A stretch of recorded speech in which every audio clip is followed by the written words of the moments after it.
This week at Interior, Secretary Haaland joined colleagues from the Departments of Defense, Agriculture, and Commerce this week to launch the Federal Interagency Council on Outdoor Recreation, or FICOR.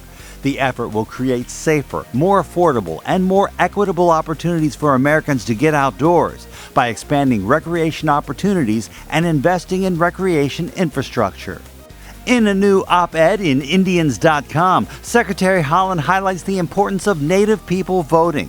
In the new piece, she discusses the importance of democracy in indigenous communities and the struggle to gain the right to vote. She also outlines the steps that President Biden and Interior are taking to protect voting rights. The rehabilitation of the George Washington Memorial Parkway is underway. The Parkway, located just across the Potomac River from Washington, D.C., is managed by the National Park Service and serves more than 70,000 vehicles per day. The project, which comes in at more than $160 million, is one of the largest Great American Outdoors Act investments in the country. The rehabilitation efforts will improve visitor safety, preserve the road's historic design, and ensure that future generations can use and enjoy this scenic roadway. Interior this week released final guidance for eligible states and the Navajo Nation on how to apply for the first $725 million in funding available for reclaiming abandoned mine lands.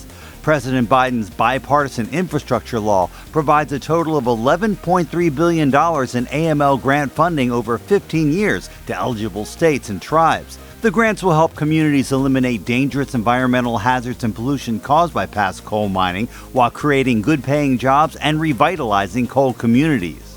Interior has announced $3.4 million from the Bipartisan infrastructure law for the Lake Tahoe Basin to address the spread of aquatic invasive species. The investments are part of $17 million allocated for Lake Tahoe to restore the basin's ecosystem and emphasize the Biden-Harris administration's commitment to inclusive engagement with tribes, partners, and stakeholders.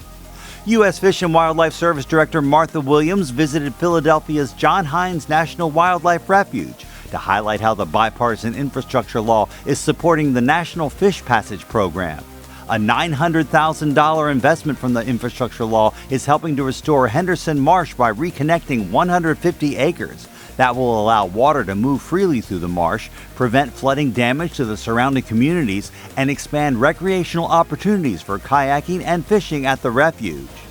The Fish and Wildlife Service joined its federal, state, and tribal partners to celebrate the return of endangered winter-run Chinook salmon eggs to the McCloud River upstream of California's Shasta Reservoir.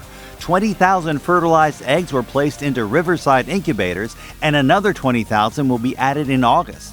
The move comes in response to severe drought conditions that have now entered their third year.